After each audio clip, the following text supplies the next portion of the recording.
The broadcast is now starting. All attendees are in listen-only mode. Welcome to the BluTech Certification Program, Module 1, Blue Light Education. The objectives of this program is to provide you with an understanding of light, explore the dangers of blue light, review the efficacy of today's blue light solutions, take a look at some of the risks of inadequate solutions, and what patients have to say. Let's begin by an understanding of light. This is the light spectrum that impacts us, that we can see. Visible light. Visible light is from 400 all the way up, including 700 nanometers. Beneath that would be the shorter wavelengths of ultraviolet, which also have an impact on us, but we can't see that particular light. What we're focused on with blue light is what is termed high energy visible, or HEV blue light. It's the highest energy portion of the visible spectrum. Blue light is measured from 400 to 500 nanometers, and unfortunately, blue light passes through the cornea, the aqueous, the lens, the vitreous, and falls on the retina.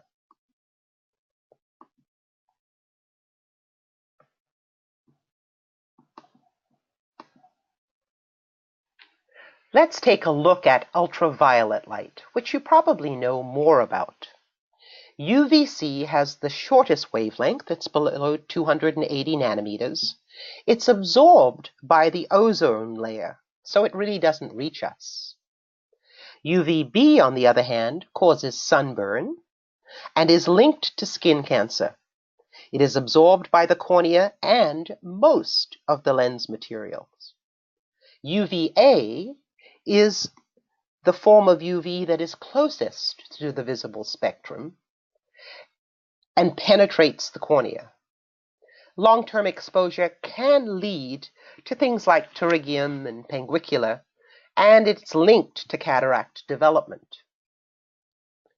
In recent years, there's been a great deal of discussion around HEV, high energy visible or blue light. Why? Because the extreme violet end of the spectrum represents the highest energy visible light that reaches the retina. The presumption is that violet light may damage the retina over the years, possibly increasing the likelihood of things like age-related macular degeneration.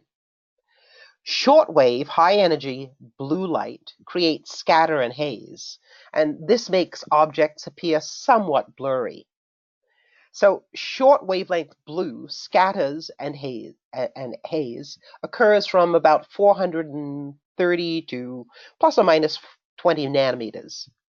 It's associated with cataract acceleration and retinal damage.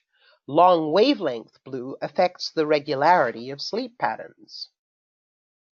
In the past, the only blue light we had to deal with came from the sun. Since the advent of the digital age and the removal of the incandescent light bulbs, we've invited blue light into our homes, workplaces, and schools. In fact, today, if our eyes are open and we can see, it's highly likely we're being exposed to blue light. And why does this present a problem? Well, blue light affects us in three ways. The first is daily vision. As I mentioned, that scatter creates visual blur, glare, and haze, and we'll look at it in a little more detail. The second impact is potential vision loss. Not everybody, but some folks. We know, based on scientific research, that blue light will impact the maculocellular structure. And of course, the risk is increased the more blue light we are exposed to. In fact, up to 5 times more. The third impact is our health and well-being, and it's by far the biggest impact because blue light at night impacts our ability to sleep, and that leads to fatigue, and that leads to systemic health problems that are very, very major. We'll go into all three areas now in a lot more detail, starting with blue light and our daily vision. Scatter and haze. This is the first blue light impact, and it's well known. It's a well-known phenomenon. It has a name. It's Rayleigh scattering. Light scatters when passing through a medium. The blue color of the sky is from blue light scattering as it passes through our atmosphere.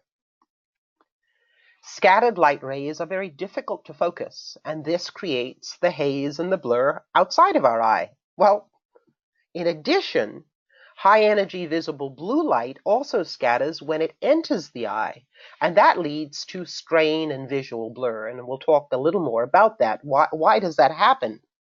So here it is in a little more detail as to why we experience visual blur. The fovea, which is the central area of where we see, where we experience this great central vision, it's essentially devoid of blue photoreceptors. Here it is magnified. 63% of the photoreceptors that receive light are red, 33% are green, and only 2% in that central area are blue. Blue photoreceptors are more abundant in the periphery of our retina, and this provides object recognition versus high visual acuity. That's why we get the blur and scatter. Now let's look at blue light and macular cellular damage. Scientific research has indicated for many years that blue light causes damage to our macular cellular structure. It's well known. The most recent study, referenced in an August 2018 issue of Business Insider, stated that blue light emitted by smartphones and laptops accelerates blindness by making a molecule in our eyes toxic, according to a new study. Whoa, doesn't that sound bad? Well, the study found, like many others, that blue light can cause macular degeneration, in as much as if we've got that toxicity, that's where it leads. The study found that blue light harms our vision by damaging the eye's retina. The study found that blue light turns a molecule in the eye into a poison that kills photoreceptor cells, which do not regenerate. But I want you to keep in mind that even though we know it's no secret that blue light harms our vision by damaging the retina, we don't know how much makes this happen. These studies are not done on living people, right? These experiments, for instance, this experiment explained how this happens. They hope that it leads to therapies that will slow macular degeneration, because these cells don't regenerate. So there's all of this research, but not done on humans. Okay? So we can't say to a patient, if you're exposed to blue light, this is what's going to happen. So let's talk a little more about science and how it indicates blue light causes damage. Light emissions from the sun are significantly stronger than indoor devices and lighting. I think that we can figure all of that out. It is believed macular cellular damage occurs from 400 to 435 nanometers. Well, if you take a good look, you'll see that that's primarily from the sun, outdoors. No research has yet linked indoor devices and lighting to macular cellular damage. Research, however, has linked cancers and other health issues to indoor devices and lighting because they keep us awake. And when we don't sleep well, our bodies don't have the opportunity to regenerate and do all the things that they need to do. So you have to be careful when it comes to damage. You know, if you think in terms of macular cellular damage, it's not one and done. Take this beautiful old car. If I leave it out in the weather, and let's say I leave it out there for 40 years, the paint starts to wear off and the whole thing starts to age. We get a little rust. You leave it out for another 10, 20 years, those rust spots where the paint wore off start to get worse and worse. And eventually, if we leave it out in the weather long enough, because of the activity of the weather, primarily the sun, and of course, rain and so on that vehicle, we end up with a mess. This is essentially what happens to an eye over time, which is why we call macular degeneration age-related macular degeneration. Not one and done, happens over time. Now, there are indications with studies that have been done that those that have excessive exposure to the sun have a greater likelihood of developing macular cellular damage. But that's the sun. That's not indoors. Now, let's look at what I consider the bigger problem: blue light and our health and well-being. As far back as 2012, Harvard linked blue light to poor health. In fact, in the Harvard Health Letter, they talked about a plethora of studies that reveal links from working the night shift and exposure to blue light to increased incidences of cancer, diabetes, heart disease, obesity, and so on. And why is this? Well, light controls our circadian rhythm. And that's our sleep-wake cycle. The light-sensing cells in the retina that control our sleep cycle and melatonin production are activated by blue light between 400 to 500 nanometers. And in fact, blue light is a more powerful suppressor of melatonin than just about any drug. And if we don't create melatonin, almost impossible to fall asleep and stay asleep. Poor sleep and fatigue has a significant impact on our overall health and productivity.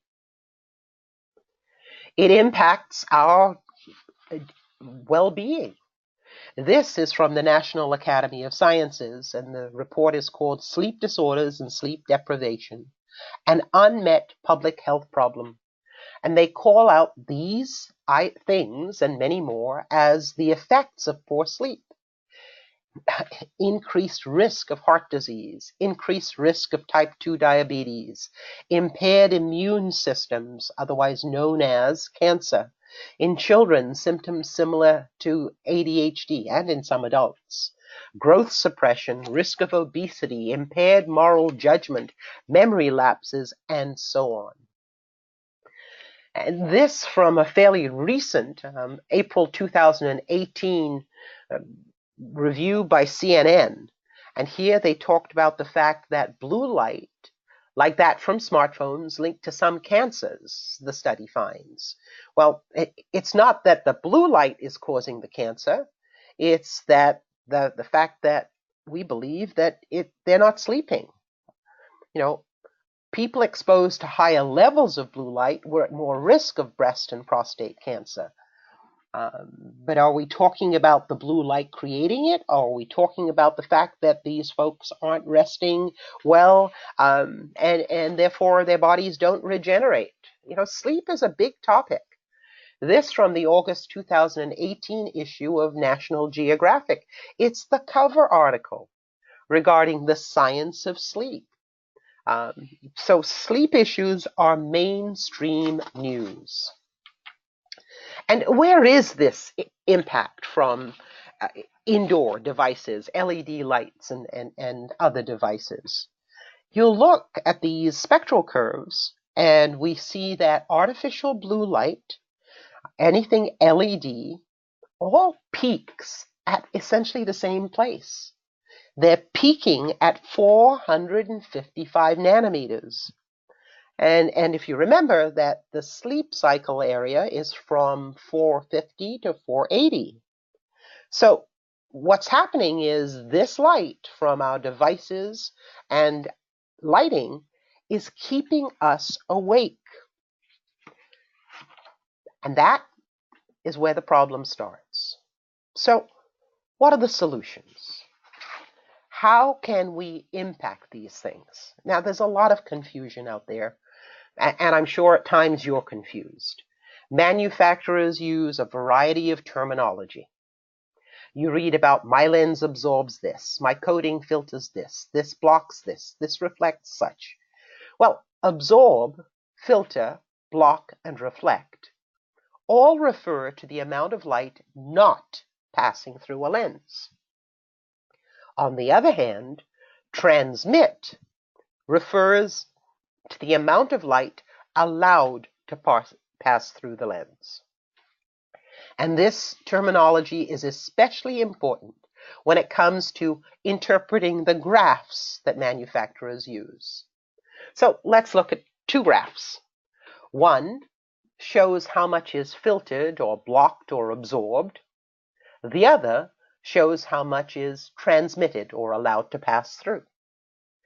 These charts actually are describing exactly the same coating. What it's saying is this lens at 455 nanometers, the peak of indoor lighting, blocks 3% of that blue light.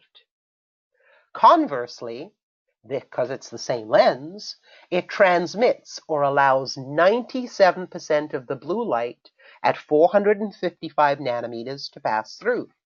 All right, 97 plus 3, 100%. Make sense? There's confusion because there's a clear blue light monomer manufacturer that has sold their products to a variety of manufacturers in the United States, and they have all trade named these products a variety of names.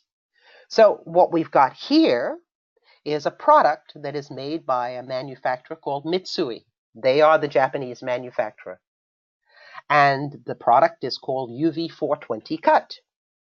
But if you look at that curve and then look at the curve on the left, and this is a new technology from a lab, you'll notice that they are identical. Sometimes there's a little difference because of the material, but the curves are the same. So Luzerne took the Mitsui monomer and private labeled it. And here we have another manufacturer that has taken the same material and they've given it a different name. And depending on whether they put some coatings on, they can improve things very slightly, but it's all the same base lens. Photochromics are another entry into the blue light space, right? And it's true. Photochromics work. We can clearly see in the upper graph the activated lens. In other words, when we are outdoors, it only allows about 12% of the blue light through at 455 nanometers. Awesome. But the clear lens indoors transmits, allows 87% of the blue light through. So, and there's variation depending on the product. But it's not very meaningful at 455 nanometers. And when we talk about deflection and reflection, what we're talking about there is coatings. So on the left, we've got a product that deflects 7% of the blue light at 455 nanometers. So if it's deflecting 7%, it means it's allowing through 93%, right? And the lens on the right reflects, same as deflect, 10% of the blue light at 455 nanometers, which means that's allowing through 90% of the blue light at 455 nanometers. Now, I don't know about you, if you're hearing some of these numbers, I don't know that they are particularly meaningful. This manufacturer compares their blue light blocking AR coating to standard AR coating. So their transmittance graph shows 10% deflection at 455 nanometers. If I'm deflecting for 10%, I'm allowing through 90%. You know, I love data. And let's look at some objective filtration data. This is from an independent third party, Dr. Wade Jeffrey, who's head of the Center for Environmental Diagnostics at the University of Western Florida. He analyzed over 20 Blue Impact optical products back in 2016, and he found that there are 4 categories, if you will, of products. And here are the results of the light that is blocked at 455 nanometers. Category 1, blue light AR coatings, filter or block between 2 and 9%. Would you consider 2 to 9% meaningful blockage? Category 2, photochromic changeable tint lenses. They filter or block between 7 to 12% indoors.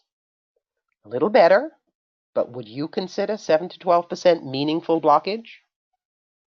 Category 3, clear blue light monomer lenses, most made by Mitsui, filter or block between 2 and 6%. Would you consider that meaningful blockage? No.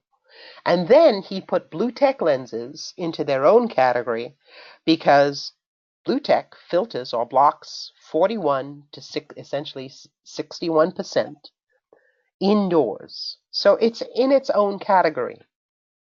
This is why BluTech lenses are the gold standard in blue light impact. They have meaningful protection at 455 nanometers. And let's look at that comparison. The top line is BluTech Classic, which is a 156 index material, and it is blocking 46%. BluTech Ultra polycarbonate, 41%, versus the blue light blocking clear lenses and the blue light blocking AR coatings. Here they are in comparison, lined up side by side. We see that the level of the blockage, do they help to improve sleep? The stars tell it all. 4+ stars versus 2 or less. Reduces digital eye strain, so that's the immediate comfort. Improves productivity because we sleep better, and look at the overall performance. In a class of their own.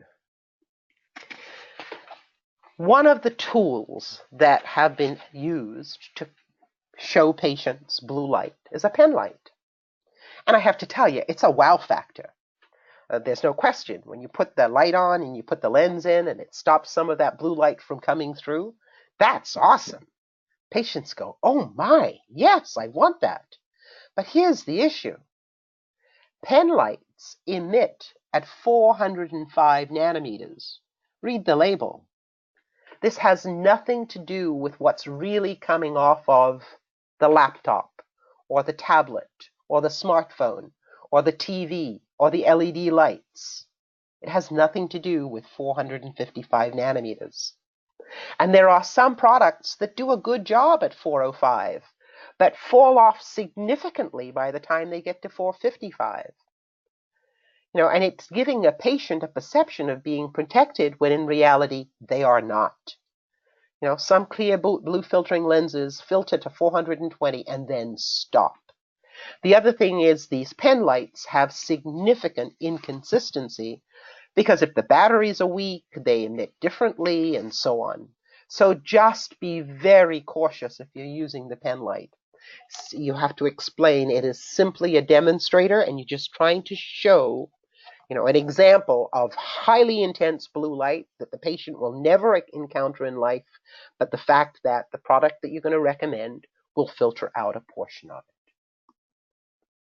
We also have to be concerned because legal precedent has been set, and there are risks of inadequate protection.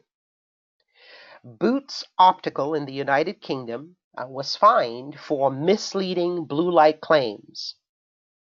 And what Boots said was their product would help with regards to, reducing macular degeneration and preventing it and preventing retinal cell death and so on.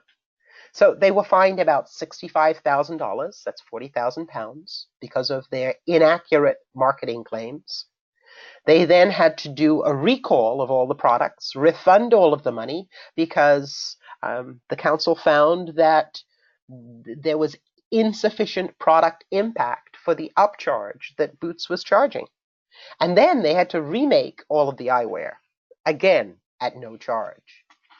And you know, it won't be long if we say the wrong kinds of things before the same thing happens in the United States. On the other hand, hear from Dr. Gillen Cockrell, who is president of Williams Group and an optometrist.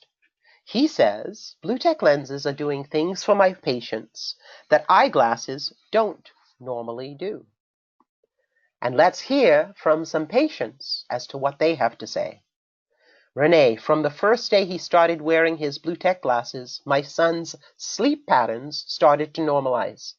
He doesn't call us into his room at night anymore, and he falls asleep more quickly than before. Stephanie, my dad hadn't slept through the night in months. He bought these huge yellow-tinted goggles, but they distorted color so bad he had to change the contrast on the TV, driving my mom nuts. I gave him a pair of BluTechs. After wearing them for the first time, he slept the entire night. I can't tell you how many of these kinds of things, testimonials, I have read and heard from patients. How about a study of over 2,000 wearers? At the end of the study, they told us BluTech has protection you can feel. 99% of those surveyed said their eyes were more relaxed indoors. 98% had significant sleep improvement. Yes, a lens that helps you sleep better. 94% said I would wear this every day. And 65% had significant reduction in headaches and migraines. In fact, BluTech lenses are the only product that are clinically proven to double melatonin production. At Nova Southeastern University, they did a brief study and reported it at the American Academy of Optometry in October of 2017. Wearing BluTech lenses for just 5 days from 6 p.m. till bedtime, the participants had a 96% increase in melatonin levels, essentially doubling. And they woke up less during their sleep and fell asleep faster. And on day 6, improved cognition, how they thought, how they think, how they focus, using pattern comparison tests. Now, the opportunities for blue light protection are huge. 83% of American homes have a desktop computer. 75% have a TV in the same room as they sleep. 93% of adults spend more than 2 hours daily, and 60% of us more than 5 hours daily. And 95% of adults are exposed to LED lights at home and or at work on a daily basis. So the opportunity, the need is out there. Now, BluTech lenses, we are uniquely qualified. We've been in the blue light space since 2010. And we were developing solutions to blue light long before it became the in thing. For us, it's not the next big sales opportunity. It is all we do. And we are committed to preservation of vision. Why? Because the fight is personal. 3 of our founders' grandparents lost their vision to age-related macular degeneration, and blue light is a contributor. So we are committed to the preservation of healthy vision. And we are the gold standard. We are blue light protection perfected. We're the innovators of the most complete blue light solution on the market, and the industry considers us to be the gold standard for blue light protection. Thank you very much for attending the BluTech certification program on blue light. When you have completed all 4 modules, please complete the certification test. And good luck!